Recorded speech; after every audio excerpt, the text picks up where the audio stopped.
Hey guys, I want to give you an update on the my first 2.5D dungeon, which is not really. I think we've established that it's not really 2.5D. It's low profile. I will give it that, but I definitely can't call this this 2.5D. Mostly because of today's Vault Show. On today's Vault Show, I wanted to give people a view of what Scotty's dungeons, DM Scotty's dungeons look like, and you know, kind of built from the ground up. And so that's what I tried to get accomplished during the show. And so let's see what I came up with.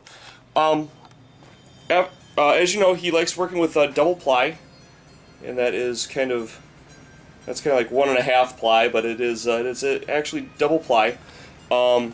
He likes using really thin. I don't know if probably need my hand to actually bring that in. That is actually 1 ply, super thin, and card as well. This is an example of just plain old card.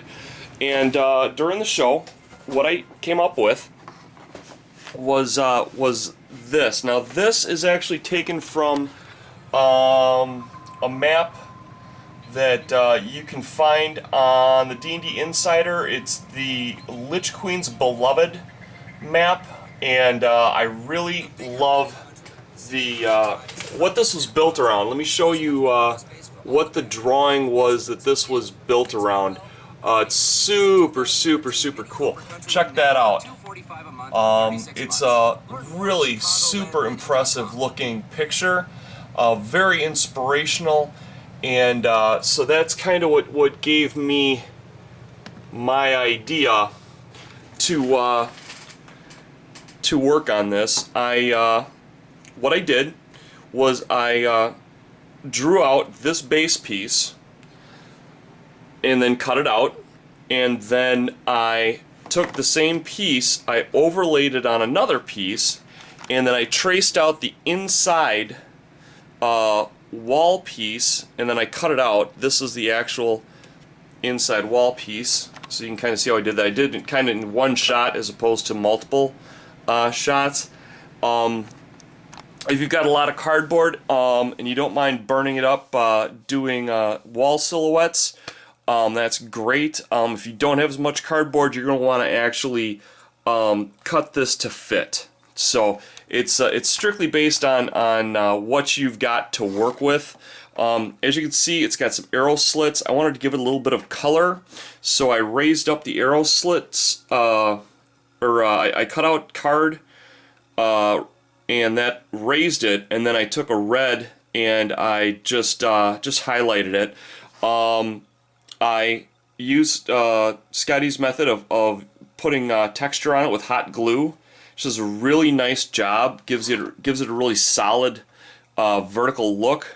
The other thing I did, which you don't have to do, I just did it to do it, is I taped my corrugated edges, just folded it underneath, and it gives it the appearance of being one piece.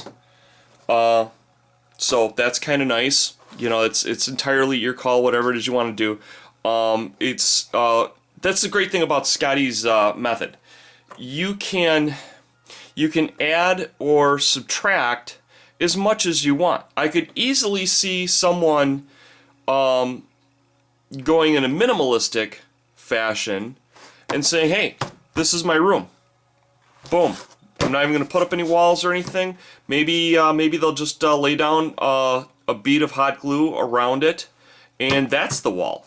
You know, that's what's so awesome about his system, is you can add or subtract as much as you want.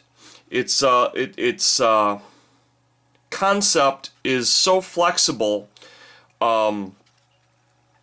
Its beauty is its simplicity, and it gives it an immense level of complexity that you know, it's Candyland. You can take it as far or not as far as you want. You might do this entire dungeon and decide not to tape it, and then say, "Wow, I really like the way that looks." So maybe I want the edges to look a little more pristine, and then you go through and you tape it. Or you do it and you really like it. You're like, you know what? I really want to give this all like a brick floor, and then you just cut out your rectangles, hot glue them down, bam. You could just keep adding and adding and adding to this. That's what's so fantastic. It's almost indestructible. I mean, right on the point. Boom. Didn't hurt it an ounce. So, like I said, go and check out TheDMsCraft. And if you want to see a tutorial of how I did this, oh, and this as well. This is something else that I thought is absolute pure genius. He took toothpicks, went every other hole, and put them through. And then I just took a scissors and nipped them off just like he does. And I put a little dot. Let's see if I can. I probably can't even see it now. If you look real close, yeah. Put a little dot of white glue just on the inside and outside edges, just to give it some structural strength. He does a prison cell that's outstanding. He's got these bars bent up, all sorts of cool stuff. But anyways, I just wanted to give you guys a heads up on what I've done so far. And what I have found. You can now, at this point, guys, I mean, literally start going through old.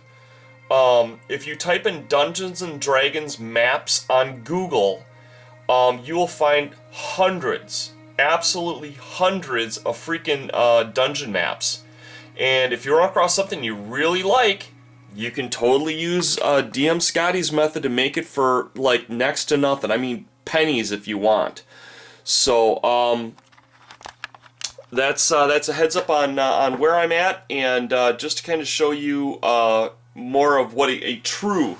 This is more of a true 2.5 piece of terrain looks like. I think it's beautiful. I think it's got a ton of potential, and it's cheap and it's fast. Unlike the method that I'm using. So go and check out his channel and give this a shot if you want to. So take care, love you, bye bye.